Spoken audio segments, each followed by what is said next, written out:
Donc, bonjour à tous. Alors, une petite présentation de produits, parce que de temps en temps, on m'envoie des produits, alors que je suis un prolo, en fait, et que c'est pas forcément le but de cette chaîne. Et petite parenthèse aussi, la dernière vidéo sur le MS a beaucoup de problèmes techniques, parce il fallait que je réagisse, il fallait que j'expulse le Kamehameha de colère, en fait, parce que voilà, il y avait beaucoup de difficultés techniques, donc voilà, on essaie de s'améliorer, surtout sur le son en fait, parce qu'il y a tension électrique qui est minable ici, qui est très instable. Donc, on m'a envoyé un produit, c'est un site de vente qui me l'a envoyé, c'est l'IG's Boost. Donc c'est un site de vente chinois, mais qui est basé en Angleterre, c'est New Vaping. De toute façon, il y aura le lien dans la description si vous voulez aller voir. Les délais de livraison sont assez rapides. Puisque moi j'habite à Madagascar et ils m'ont envoyé ça en 2 semaines.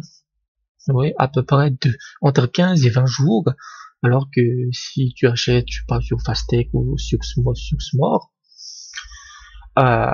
c'est plus d'un mois, 3 semaines, un mois, donc ça a été plutôt rapide. Donc l'IG's Boost, techniquement, j'en voulais pas. C'est pas un truc qui m'intéresse en soi, mais ils m'ont dit, on te l'envoie quand même. Je dis ok. En échange d'un article sur le site, hein, pour être transparent. Mais comme il fallait que je m'aère un peu l'esprit, j'en parle. Donc c'est dans la gamme de l'Aegis, quelques caractéristiques, c'est 1500 mAh d'autonomie. Donc voilà, le charger avec de l'USB, hein, tout à fait classique.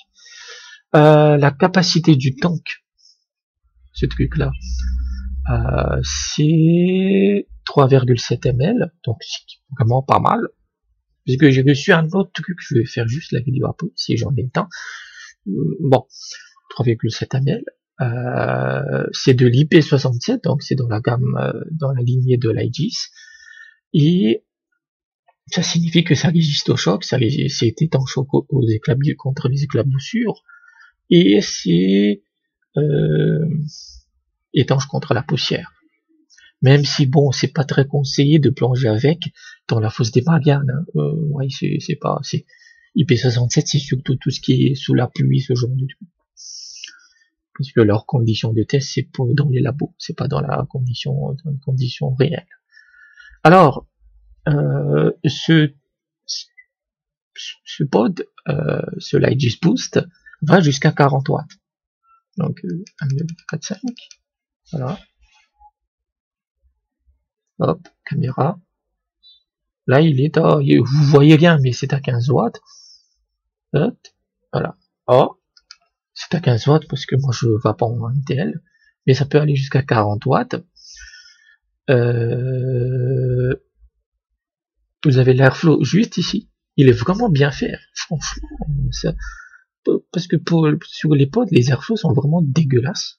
En général, c'est sur la résistance ou ce genre de truc. Ça, c'est vraiment bien fait. C'est vraiment, vous tournez simplement selon ce que vous voulez, en fait. Et on va l'éteindre un peu. Voilà. Et ça s'ouvre comme ça. Si j'y arrive.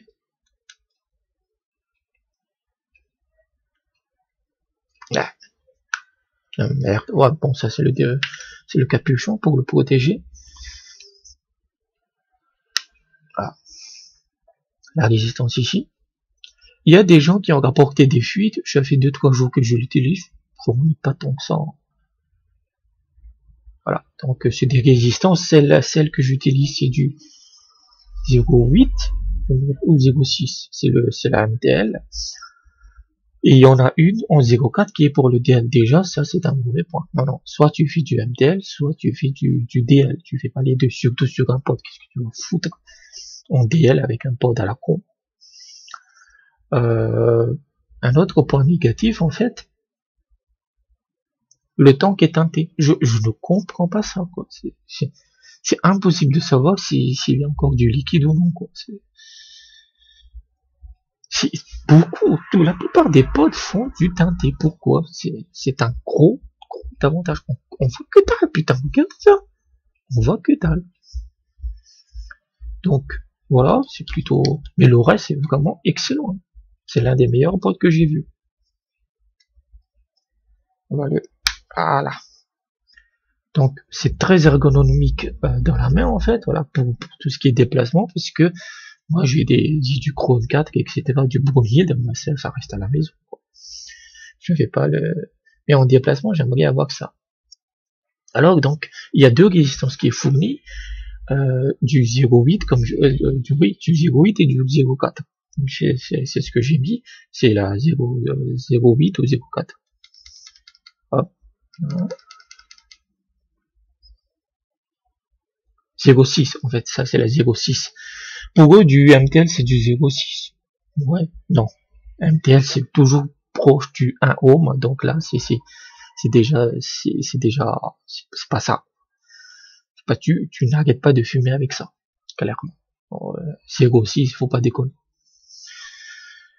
Maintenant, en soi c'est juste une présentation, ça marche. Combien ça coûte ce truc? Sur le site en question, c'est un peu plus cher, entre 30 et 35, mais tu peux l'avoir pour 25. Ça va, voilà, c'est dans les tranches des trucs chinois, en fait, de 20 à 30 dollars. Et c'est vraiment pas mal par rapport à la robustesse et l'étanchéité, c'est vraiment cool, quoi. C'est vraiment cool.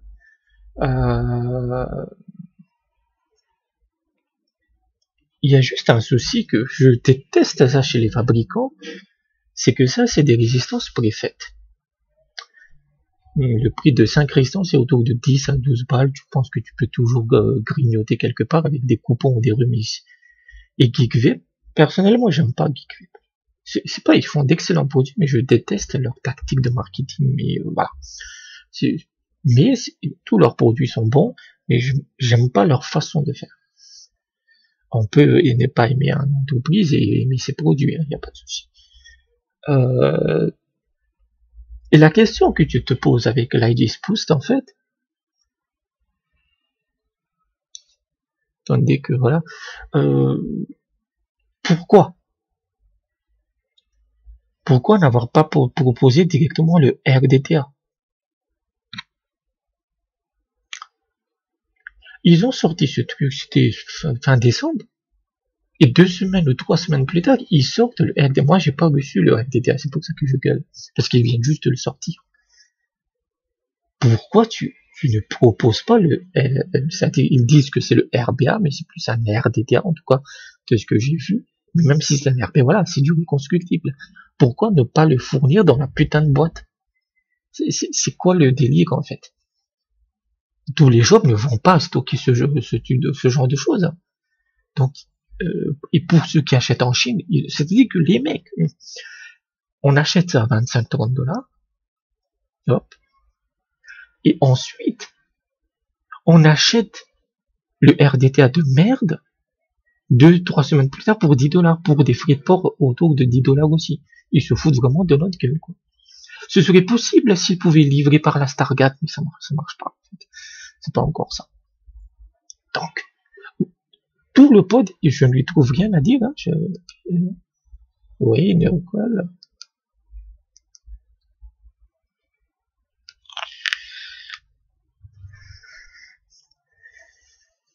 Donc, ça marche plutôt bien, j'ai mis du, par qu'on n'a pas le droit de dire le mot nicotine maintenant, c'est du sel de nicotine.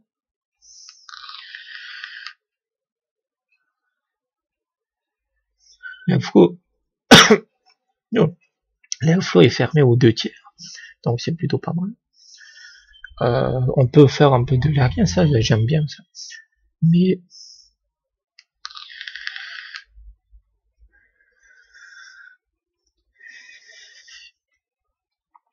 pourquoi ne pas fournir directement le RBA? Et ça, c'est vraiment une tare, une plaie chez de nombreux fabricants.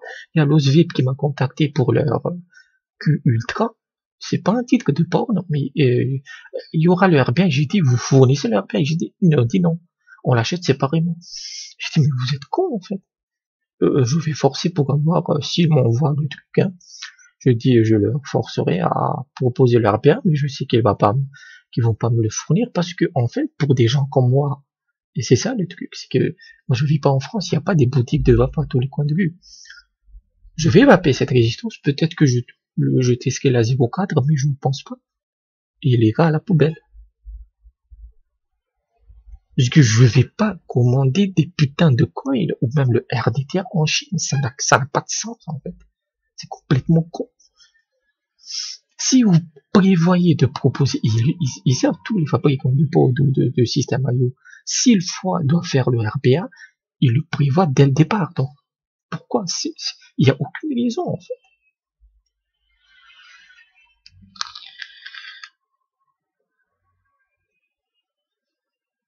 Vous allez me dire, c'est plus de fric, mais à augmenter le prix. Augmenter le prix. Le RDTA, de ce que j'ai vu, et c'est pas donné, c'est entre 15 et 20 $, sur certains sites. Allez, on va dire autour de 15 $, 10 à 15 $. Pour une cartouche, parce que c'est juste la cartouche que vous allez acheter, c'est cher. Parce que ça coûte 25.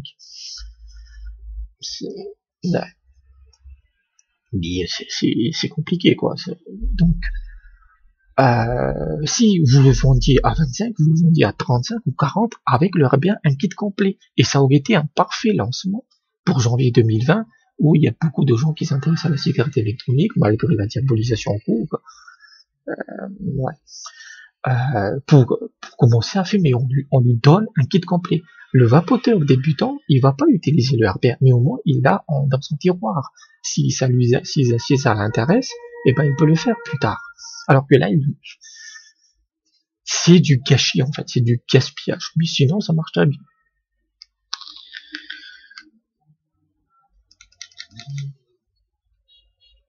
Si vous cherchez un modèle d'appoint, allez-y.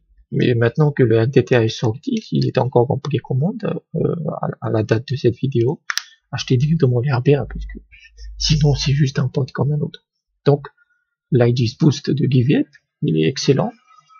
Franchement, j'aime beaucoup l'ergonomie et tout. Le temps qui est à chier. Les saveurs, je n'utilise pas ce genre de truc pour les saveurs. C'est pour mon shoot de nicotine. Les saveurs sont bien présentes. Voilà. Donc, l'IGS Boost, petit retour. Pourquoi ne vous ne posez pas le RPA, putain, directement dans la boîte? Ça fait un top seller. Donc, voilà. Merci.